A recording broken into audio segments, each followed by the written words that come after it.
নমস্কার বন্ধুরা, আমি রিঙ্কিস ব্লগে তোমাদের সবাইকে স্বাগত। তোমাদের কাছে আবারও নিয়ে চলে এসেছি একটা নতুন রেসিপি, যেটা হচ্ছে চিকেন দো পেঁয়াজা। তো চলো বন্ধুরা, প্রথম থেকে শেষ অবধি দেখতে থাকো কি কি দিয়েছি আর কিভাবে করেছি। দেখো বন্ধুরা, এখানে নুন, লঙ্কার গুঁড়ো, হলুদ গুঁড়ো, জিরে গুঁড়ো, ধনে গুঁড়ো, চিনি, কাশ্মীরি রেড চিলি পাউডার, ওখানে রয়েছে কসুরি মেথি আর গোলমরিচকে শুকনো খোলায় ভেজে গুঁড়িয়ে রেখেছি। আর এখানে হচ্ছে একটু বড় বড় কিউব করে কাটা পেঁয়াজ, টমেটো বড় বড় করে, কাঁচা লঙ্কা মানে চিড়ে বলতে আমি একটুখানি স্লাইস করে কেটেছি, তোমরা চাইলে চিড়েও দিতে পারো। আদা রসুন বাটা, পেঁয়াজকে খুব মিহি করে কোচানো, সাথে একটু পেঁয়াজ বাটাও রয়েছে। তোমরা চাইলে শুধু পেঁয়াজ বাটা বা শুধু পেঁয়াজ মিহি করে কোচানো দিয়েও করতে পারো। এখানে রয়েছে টমেটো পিউরি, আর সাথে রয়েছে কাজু বাদাম বাটা আর টক দই। আর এখানে ফোড়নে দেব গোটা গরম মশলার মধ্যে দারচিনি, এলাচ, গোটা জিরে, তেজপাতা, শুকনো লঙ্কা, আর লাস্টে একটু ঘি লাগবে। তো প্রথমে কড়াইতে সাদা তেল ভালো করে দিয়ে, আমি কিন্তু খুব বেশি দিইনি যেহেতু ননস্টিক কড়াই করেছি, এই প্যানে বেশি তেল দিতে লাগে না। তারপর চিকেনের থেকে অনেকটা তেল এক্সেস হয়, অনেকটা তেল বেরোয়। তো চিকেনটা ভালো করে ম্যারিনেট করে আমি 6-7 ঘন্টা ফ্রিজে রেখেছিলাম। অলরেডি মানে অর্ধেক চিকেনটা যেহেতু ম্যারিনেট করা ছিল, চিকেনটা একটু মানে এই হয়ে গেছিলো, মশলাপাতি ভালো মতো ঢুকেছিলো। তো তোমরা চাইলে চিকেনটা এমনি কাঁচাও করতে পারো, বাট আমরা বেশিরভাগটা একটু ভেজেই খাই। ভেজে খেলে চিকেনটার টেস্ট বেশি লাগে। তো কড়ার মধ্যে আমি তেলে চিকেনটা ভালো করে ভেজে নিয়েছিলাম, খুব বেশি লাল করিনি যেহেতু কালার হয়েছিল, কালার লঙ্কার গুঁড়ো দিয়েছিলাম, তাই একটু কালারটা রকম লাগছে। তো তারপরে চিকেনগুলো ভেজে তুলে নেওয়ার পরেই দিয়েছিলাম গোটা গরম মশলার মধ্যে এলাচ, দারচিনি, গোটা জিরে, তেজপাতা, শুকনো লঙ্কা। ফোড়নটা একটু নাড়াচাড়া করে, ফ্লেম কিন্তু আস্তে করে ফোড়নটা দিতে হবে, কারণ জোরে করে দিলে পুড়ে যাওয়ার সম্ভাবনা থাকে।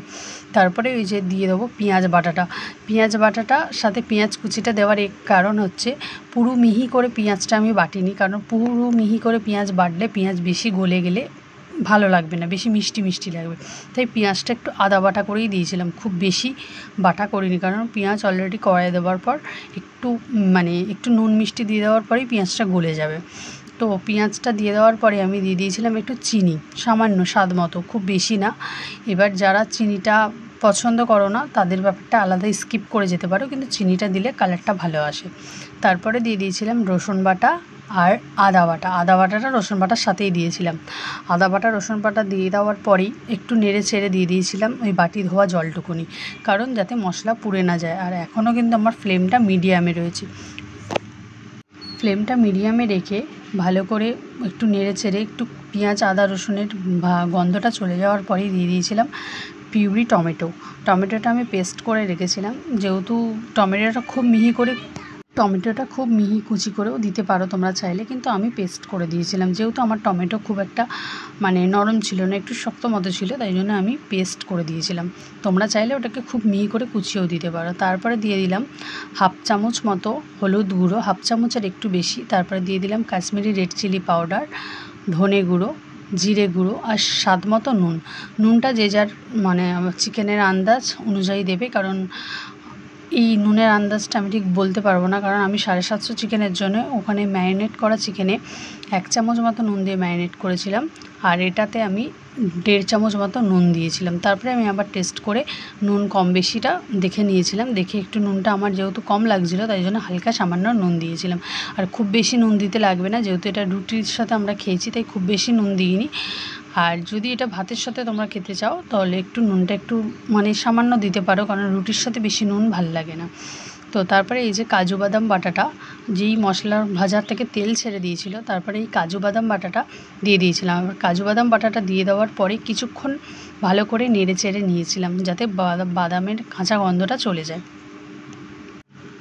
তো বাদাম বাটাটা একটুখানি কষিয়ে নেওয়ার পরেই দিয়ে দিয়েছিলাম টক দইটা ভালো করে দিয়ে, ভালো করে অনেকক্ষণ ধরে কষানোর পর ভালো মতো তেল ছেড়ে যাওয়ার পরেই দিয়ে দিয়েছিলাম ওই ভেজে রাখা চিকেনটা। যেহেতু চিকেনটা অতক্ষণ ম্যারিনেট করা ছিল আর চিকেনটা ভাজা হয়েছিল, তাই খুব বেশি টাইম লাগবে না চিকেনটা সেদ্ধ হতে, তাই একটুখানি মশলাটা ভালো করে তেল ছেড়ে যাওয়ার পরেই চিকেনটা দিয়েছিলাম। আর চিকেনটা দিয়ে আমি খুব বেশি জল দিইনি, সামান্য একটু দেখবে বাটি ধুয়ে জল দিয়েছি, বাটির মধ্যে জলটা গরম করে, কারণ বেশি জল দিলে বেশি ওভার কুক হয়ে গেলে না ভালো লাগবে না। এই চিকেনগুলো আমার দেখবে একটাও চিকেন কিন্তু গা থেকে ছেড়ে চিকেন বেরিয়ে যাবে না, পুরো চিকেনটা মোটামুটি মানে যেরকম সেদ্ধ হওয়ার ওরকম হবে। যে আমি পাশের ওভেনে জলটা গরম করতে দিয়েছি, সামান্য গরম হবে। আর এই চিকেনটা আমি একটুখানি আস্তে করে দমে রেখেছিলাম।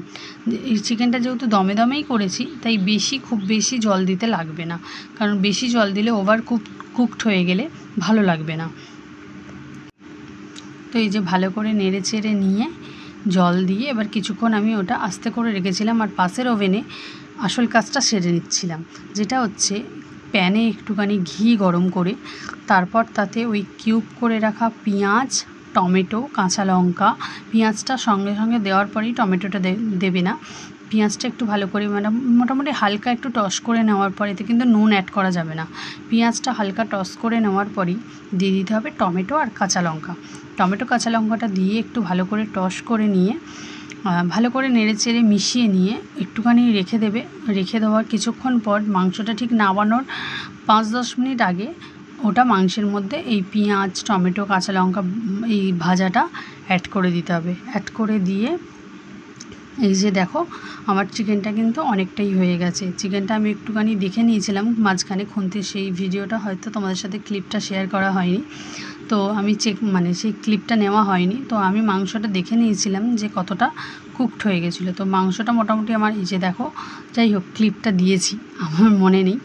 তো মাংসটা মোটামুটি সেদ্ধ হয়ে যাওয়ার পরেই পেঁয়াজ, কাঁচা লঙ্কা, টমেটো এইটা আর লাস্টে কাসুরি মেথি আর গোলমরিচ গুঁড়োটা নামানোর আগে একটু ছড়িয়ে দিয়ে কিছুক্ষণ দমে রেখে নামিয়ে দিয়েছিলাম। তো পুরো রেসিপিটা তোমাদের কেমন লাগলো অবশ্যই জানিও। তোমরা একবার এরমভাবে ট্রাই করতে পারো।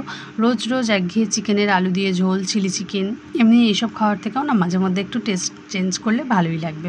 এটা রুটি কিংবা ভাতের সাথে খুব সুন্দর লেগেছিলো, মোটামুটি ঝাল হয়েছিল। এবার যারা ঝালটা বেশি খাও তারা একটু ঝালটা বেশি দিতে পারো।